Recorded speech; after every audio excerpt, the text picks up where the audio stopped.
तर बारामती ॲग्रोवरील धाडीत आता काही कागदपत्र ईडीनं ताब्यात घेतली आहे। तर बारामती ॲग्रोवरील ईडीची धाड रात्री 11:30 वाजता संपली आहे आणि रोहित पवारांच्या बारामती ॲग्रो सध्या ईडीच्या रडारवर असल्याचं आपल्याला पाहायला मिळत आहे। तर काल 11:30 वाजेपर्यंत ही धाड सुरू होती आणि या धाडीत बारामती ॲग्रोवरील काही कागदपत्र आहेत ती ईडीनं ताब्यात घेतल्याचं सध्या समजतंय।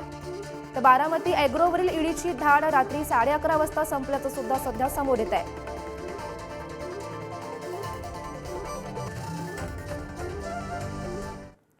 तर पाहूया पुढची बातमी। बारामती ॲग्रोवरील धाडीनंतर आज कर्जत बंद आहे। तर युवक काँग्रेसच्या वतीनं ईडीच्या धाडीचा निषेध व्यक्त करण्यात येतोय आणि कारवाई सूडबुद्धीनं होत असल्याचा राष्ट्रवादीचा आरोप होता आणि या बंदचा आढावा आमचे प्रतिनिधी गणेश जेवरे यांनी घेतलाय। पवार यांच्या बारामती ॲग्रो कंपनीच्या ठिकाणच्या कार्यालयामध्ये या ठिकाणी धाडी मारली आहेत। तिचे तीव्र पडसाद आपल्याला कर्जत जामखेड मतदारसंघामध्ये या ठिकाणी उमटण्याचं दिसतंय। आपण कर्जत शहरातील छत्रपती शिवाजी महाराज चौकामध्ये आहोत। आपण जर पाहिलं तर आज या कारवाईच्या विरोधात कर्जतमध्ये आणि या ठिकाणी मतदारसंघामध्ये ठिकठिकाणी कडकडीत बंद पाळलेला आहे। बारामती ॲग्रो या कंपनीचे सीईओ दीप पवार आहेत। त्यांच्या कंपनीवर बारामती आणि पुणे परिसरामध्ये तसंच राज्यात ठिकठिकाणी छापे मारले आहेत।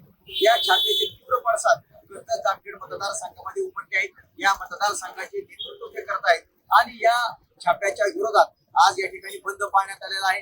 राष्ट्रवादी काँग्रेस पक्षाच्या वतीनं बंदची हाक देण्यात आली होती आणि आपण जर पाहिलं तर कर्जत शहरामधील सर्व व्यवहार आज सकाळपासून पूर्णपणे ठप्प आहेत। आपण ज्या छत्रपती शिवाजी महाराज चौकामध्ये आहोत, हा अतिशय प्रचंड वाहतुकीचा आणि वर्दळीचा परिसर आहे। तर आज आपण जर पाहिलं तर सकाळपासूनच अतिशय तुरळक वाहतूक या ठिकाणी सुरू आहे आणि या कारवाईच्या विरोधात आज आपण जर पाहिलं तर या ठिकाणी बंद पाळण्यात आलेला आहे आणि राष्ट्रवादी काँग्रेस पक्षाकडून आंदोलन देखील या ठिकाणी होत आहे। अशा पद्धतीने या कारवाईचा विरोध आपण जर या कर्जत जामखेड मतदारसंघामध्ये होत असल्याचं पाहावयास मिळत आहे। म्हणजे जेवढी कर्जत अहमद